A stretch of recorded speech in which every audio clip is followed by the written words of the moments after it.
nalingi na décortiquer les kamomoko et côté na réseaux sociaux. Le plan de Katumbi souffre.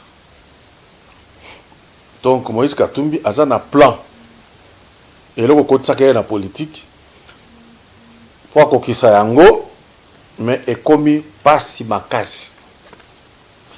Et vous allez découvrir les lots dans l'émission Oyo.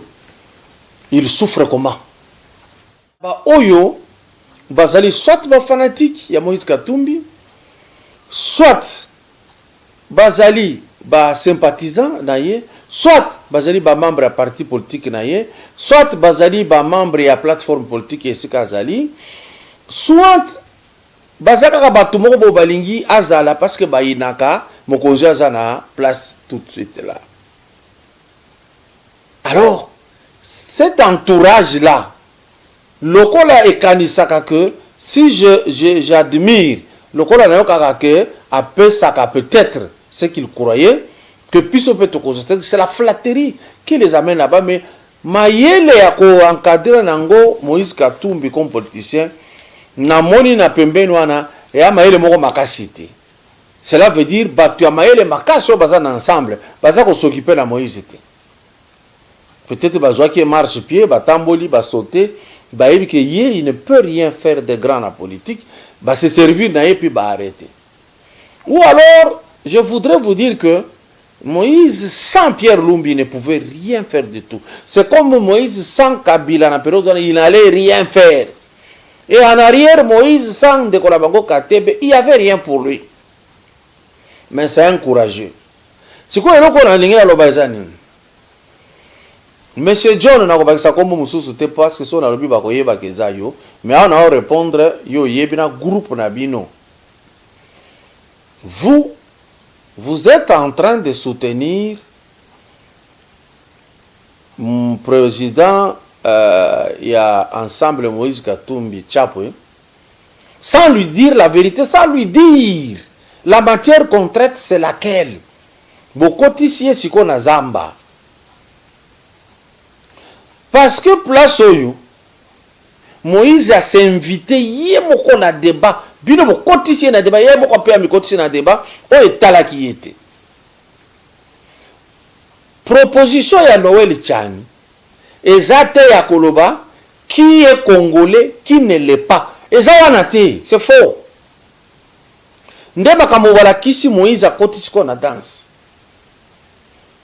Proposition ya Tchani, à reprendre ndenge Congo ezalaka kala, pour comme mokonzi ya mboka ya présidence de la République, il fallait qu'on ait des pères et des mères zaïrois. Il fallait qu'on ait des pères et des mères congolais. Tchani moi d'invite à zongisika eloko ezalaka. Quant à Katumbi, Tchani aboyeli ete kozala congolais. Batutu baza kokamwa amonaki ndenge nini ke batouché ye. Nulle part Tchani alobi Katumbi tu n'es pas congolais. Nulle part. Yomoro au bandi ba problème. Certains de vos fanatiques ont écrit, j'ai ça. Bah comme il a Facebook que parmi tous les gens qui ont pris l'argent de l'État, yoka phrase. Au moins Moïse Katumbi nous a donné un bijou. Bazola qui sa stade manqué. Monsieur qui écrivait ça, n'enfoncez pas Moïse parce que nous connaissons beaucoup que tant bozo bimisa, tozo pangousa. Je veux vous dire qu'est-ce que signifie faire beaucoup. Où est le bijou? Batu bazo croire ti lelo na ba province ba yebi katanga te ba kanisaka Moïse atonga stade. Moïse atikala jamais kotonga stade atam kolomoko te. Abongisa stade. Maintenant na bongisa stade, non, c'est pas lui. Au moins c'était lui qui faisait tout ça les mains, mais c'est pas lui qui sortait l'argent. Ba Somville babimi sambo. Ba Forest babimi sambo. Ba Chemaf babimi sambo. Ba Tumusu sazaki ko terroriser. Botanga lettre ya mwina mbo lettre numéro 2. Bokomona ndenge azalaki ko terroriser bato soki opesi mbongo te na Mazembe, yo homme d'affaires konyokwama. Ye abimisa asala loko na Congo a dit il n'a pas construit le stade. Au contraire, je vous informe que Matata Mponyo a tongi université na campus na yango. Ça n'a rien de comparable na kotia ba matiti o Moïse atie na mwanke na ba kiti ya plastique. C'est pas la même chose. Université Mapon et Zawana. Pourquoi je te réponds? Pourquoi je donne cet exemple? Parce que Okomi Boye John, que au moins lui a fait quelque chose en donnant ses bijoux le stade Mazembe. Aucun homme, et puis tu insistes, et j'insiste, aucun. Non, ça montre que Kotanga Mouké. Je t'informe maintenant qu'il y a des hommes qui font mieux que Moïse. Matata, Obazaki na Moïse n'a pas perdu. A Tongi Université Mapon. Na cité, c'est-à-dire bah, professeur Ezali, les auditoires. Matata Mapon. A Tongi stade. Oye manyema azako kananango kuna. Matata Mapon. A Tongi hôpital kuna. Lakisanga hôpital moko ya Moïse Koto. Lakisanga ta stade moko Moïse atonga ezati. Stade oyo bokanisaka bandeko eza stade ezalaka nango kala ayena matiti ya chena ba makiti ya sengi bato batie bakiti. C'est pas lui qui a construit le stade manqué. Oh bobengi le stade Mazembe. Aucune université n'a été construite par Moïse Katumbi qui a dirigé une province la plus riche. Aucune. Aucun hôpital. C'est deux ans très sale et il n'y a rien. Il n'y a pas que Matata Mapon. Quelques années en arrière, dans la période de Laurent Désiré Kabila, président de la République, un Moulouba du Kassa oriental du nom de Kansebou a acheté les tenues à tous les policiers du pays. Moïse n'a jamais fait ça. Alors n'essayez pas de nous dire Kassalaboy, Kassalaboy, à bon mentir, c'est lui qui vient de loin. Dans Kitata Oyasei, Ngoyi Kassanja Tongi Stade. Abongisi Stade tema Tongi Stade.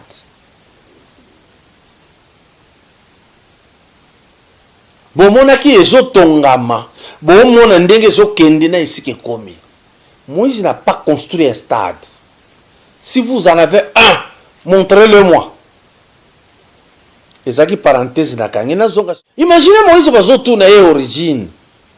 Yoka réponse. Mais vous posez cette question. Ma mère est morte ici, elle a été enterrée ici. Voici la réponse. Diriger le Katanga comme gouverneur, ça vous le savez. Ce n'est même pas ça qui justifie tout ça. Maintenant, pourquoi n'a y a une émission à l'élo? Beaucoup de les réseaux sociaux, tout le monde junior a commis Mukanda pour dire maman ya Moïse Katumbi, maman Virginie, et je regarde bien comment on écrit les noms, hein? Virginie Kalasa, Azaya, dynastie ya Mwenda Msiri na Bunkeya. Pourquoi c'est justifié?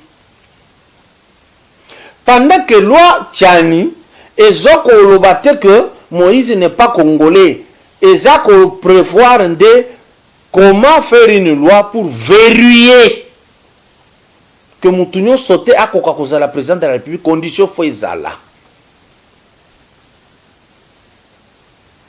Et quand vous avez commencé à dire que Toboy loi parce que Zako exclure, tout ça, cet entourage-là, Maël et Amouké. Mais lorsque vous prenez la Constitution elle-même, l'article 30, condition pour être président de la République, qu'est-ce qui est dit? Natango Mobutu, c'était être candidat d'une majorité de la nationalité zaïroise d'origine, des pères et des mères. C'était ça la loi. Avoir 40 ans, c'était ça la loi. Baye pour changer le koyo pour Kabila les cas. Parce que tant que Kabila comme président de la République, il n'avait que 28 ans et demi. Alors il fallait tout faire. Avec de Louis Michel Nabatoutou. Comment faire pour que Moutoyo, tout ça là est président? Mwenda, Bantu Mondongo Junior, Okomi Mukandawana. Est-ce que c'est ça le certificat de naissance? Ou bien c'est l'acte de naissance? Tu veux justifier quoi? Bon, regarde qu'on a posé question. Tu as écrit cela. Comment est-ce que Katoto, Katebe Katoto, maman naye, azala kaka ya kwe wana? Et il dit que Moïse nanga toi papa moko metokeseni ba maman. Siko ba maman ba keseni ndenge nini? Soki maman Moïse aza abunkeya. Ya basanga. Mais maman ya Katebe siko aza ya wapi? Présenter pays. Mais le Mukanda est incomplète. En présentant Moïse, il fallait écrire fils de Virginie Kalassa et puis aide de papa tel. Papa, tiens papa. Tango Koma, au Bimisi Mukanda complète. Toujours proposé à loi, tout placer. S'il va passer, c'est tout. Mais tu les mets à maman, ça signifie quoi? Biso loi eza des pères et des mères congolais. Dis ce problème ça. Maintenant, toujours zela oui, ça biso ya papa Katebe, non, maman Katebe, azala kiso. L'on savoir ba ethnie ya Okatanga na ligina tanga yango. Tango toko tanga. Toko ko situer mukanda bakomi na esika Moïse ye azalaka. Na isika se présenta, na isika ba memiye. Ok. Na Okatanga, to bandi, yangwana nyonso. Territoire de Kambove. Na isika basanga bazali, bakaonde, balamba, balembe. Bien. Alors, territoire de Kasenga, au moins il bateau bazali na territoire ya Kambove, babemba bazate. Mais les Kaonde sont là et les Lamba. Les Bemba ne sont pas dans le territoire de Kambove. Ici, bateau baza ebele koto za basanga. Territoire de Kasenga. Toza na babemba, balamba, bankunda, balembwe, Bangoma. Na partie ya Kasenga, il n'y a pas de Basanga. Les Basanga ne sont que dans le territoire de Kambove. Mais au territoire de Kasenga, il n'y a pas de Basanga. Mais il y a les Babemba. Mais dans le territoire de Kambove, il n'y a pas de Babemba. Pourquoi j'insiste? Et monsieur Koya Lobby peut-être na kolakisa Moïse Azolo que ma mère est Mbemba de Bunkeya. D'argent dans le poisson, comme tous les Grecs qui sont venus à l'époque, tous les Juifs qui sont venus à la pêche. Ma mère a rencontré aussi mon père dans ces villages. Et voilà, c'était très difficile pour un blanc d'avoir une femme noire. Il fallait compter vers les années 42, 43, avoir une femme noire. Elle n'est pas enterrée ici, il est enterré à Natania. Natania, c'est Israël. Je vais de temps en temps. Nabouke, il n'y a pas de Babemba. Na Kambove, il n'y a pas de Babemba. Il y a les Basanga dans le territoire de Kambove. Les Babemba, maintenant, on se retrouve dans le territoire de Kasenga, dans le territoire de Kipushi, dans le territoire de Mitoba, il n'y a pas de Babemba.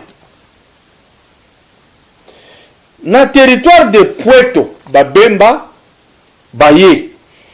Tozana Babemba, Bashila, Babwile, Bazela, Bakunda, Batabwa, Baluba, Bashi, Bafuliru, Babuyu, Babangu Bangu. Il n'y a pas de Basanga ici.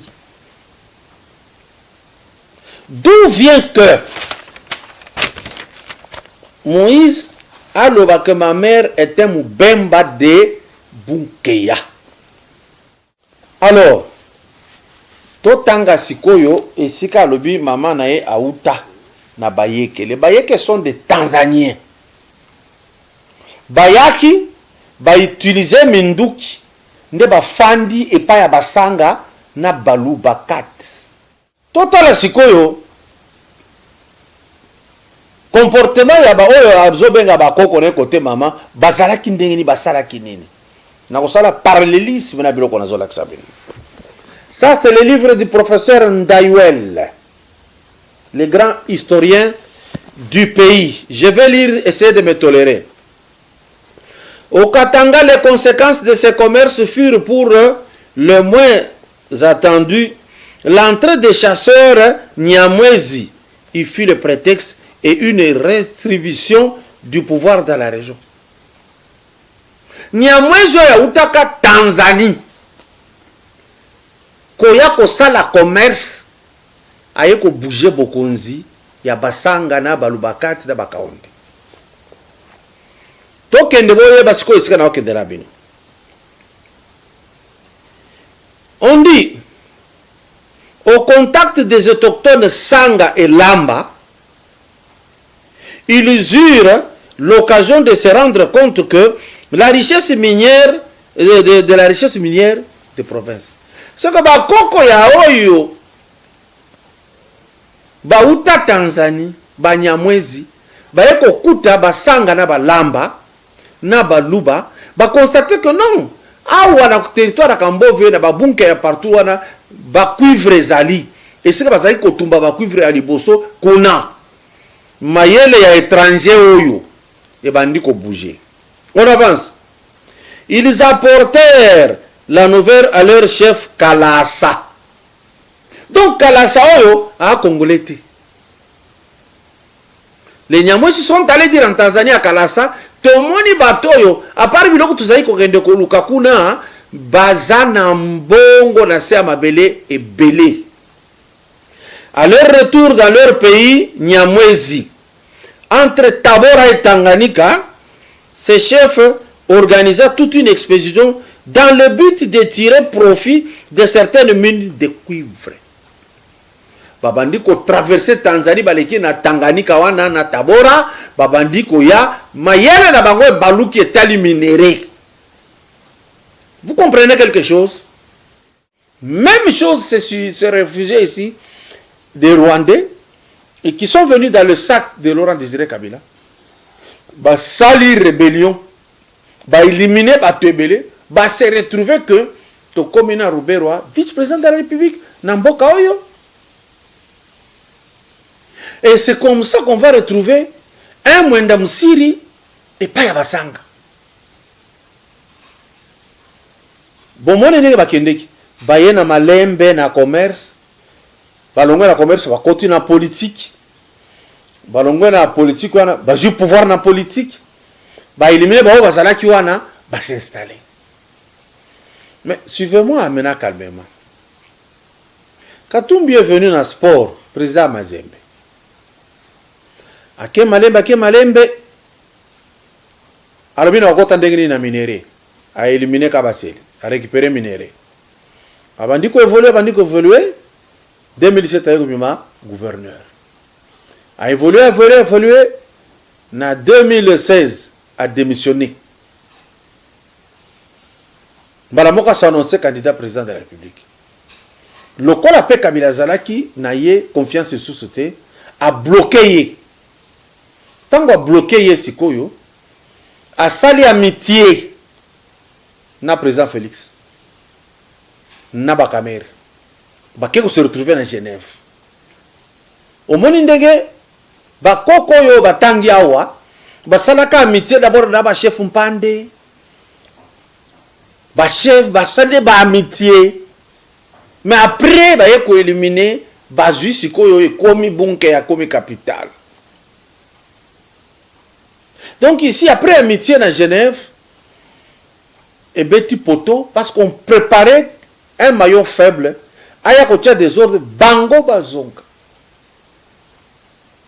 Alors c'est ce plan-là, si vous regardez, donc ça agit comme l'histoire qu'on vient de nous retracer, comme balayer yena bayeke, ceux qui balayer yena bayeke, ceux qui ont une origine maternelle côté bayeke, alors bayeke baza ndenge wana, des rusés, très rusés. Parce que tu es en confiance, jour bako betaku, on comprendre. Je suis capable de faire l'analyse, même à l'autorité, mususu ya kuna. Bao baza na bo moité, na la kisane ba kende ki na ruse, na ndenge ba bimela kia. Babandi ko sala trafic ya minéraux ya Katanga, bakoko ya Moïse, oyo balobi ke azala koko na ye. En retour basombi arme pona komate ba sanga ba souffrir kuna balaba ba souffrir bakaonde ba souffrir bakatine bazala ko sala contrepoids, mais il n'y avait pas eu lieu. C'est comme ça qu'ils se sont imposés et on appelle ça bunkeya les bayek. Le scénario est presque le même. De Mazembe au minerai. Et les minéraux, à l'étranger, on les amène. Et puis on devient puissant, on mate les gens. Je reviendrai sur une image de Kabange Numbi qui a défini comment était la terreur de Moïse Katumbi à Lubumbashi. Et lui-même était victime. Bonne soirée chez vous.